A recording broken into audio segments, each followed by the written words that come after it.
sou o Valque, servo e obreiro do Senhor Jesus Cristo de Nazaré. Primeiro, Adão e Eva foram atraídos pelas mentiras de Satanás por meio de seus sentidos físicos e pelo seu desejo por sabedoria e por poder independente de Deus. A serpente tentou os primeiros seres humanos através de seus sentidos físicos. A árvore da ciência do bem e do mal pareceu ser boa para se comer e agradável aos olhos para Adão e Eva. Satanás também fez soar atrativo tornar-se tão sábio quanto Deus, conforme Gênesis capítulo 3, versículos 5 e 6. O que pôde ter parecido a Adão e Eva como um caminho para a maior iluminação espiritual. Como resultado, eles foram apresentados a uma tentação que acharam muito difícil de resistir. Assim como Adão e Eva, lutamos contra tentações baseadas em nossos sentidos físicos e ambições que nos empurram a desobedecer a Deus. 2. Os desejos equivocados ou errados de Adão e Eva os levaram a ser induzidos pelo pecado. As Escrituras dizem, conforme Tiago, capítulo 1, versículo 14 e 15, mas cada um é tentado quando atraído e engodado pela sua própria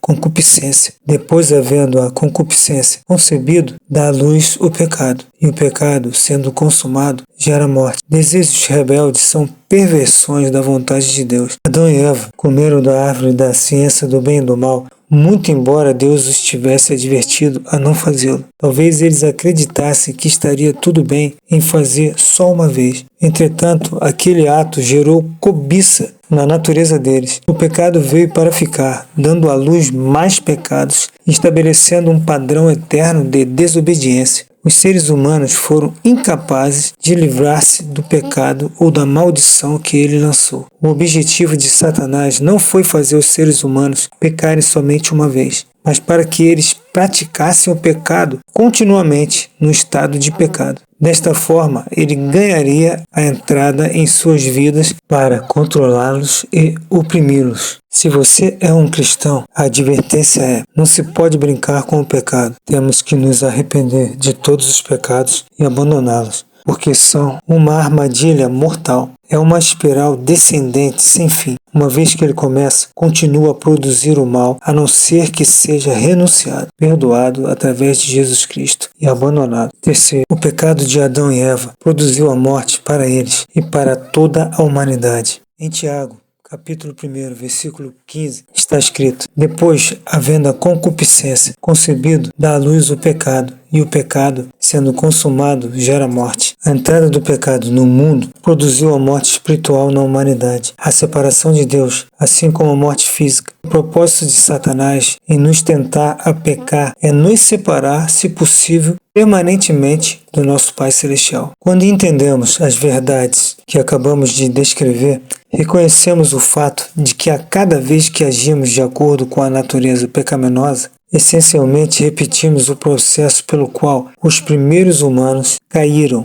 É por isso que o apóstolo Paulo nos exortou a se despir do velho homem que se corrompe por desejos enganosos. Devemos decidir diariamente despir-se do velho homem, rejeitar o pecado e obedecer a Deus, de modo que possamos escapar da morte e recebermos a vida em abundância, ou seja, a vida eterna, escapando da morte espiritual. A natureza pecaminosa é continuamente corrupta. A carta aos Efésios, em capítulo 2, versículo do 1 ao 3, nos adverte: e vos vivificou, estando vós mortos em ofensas e pecados, em que, noutro tempo, andaste segundo o curso deste mundo, segundo o príncipe das potestades do ar, do espírito que agora opera nos filhos da desobediência, entre os quais todos nós também antes andávamos nos desejos da nossa carne, fazendo a vontade da carne e dos pensamentos, e éramos por naturezas filhos da ira, como os outros também. Na verdade, há um, abre aspas, rebelde, fecha aspas, em cada ser humano que produz desejos enganosos e maus pensamentos que o levam a desobedecer a Deus. Nada pode parar a corrupção ou a decadência na raça humana a não ser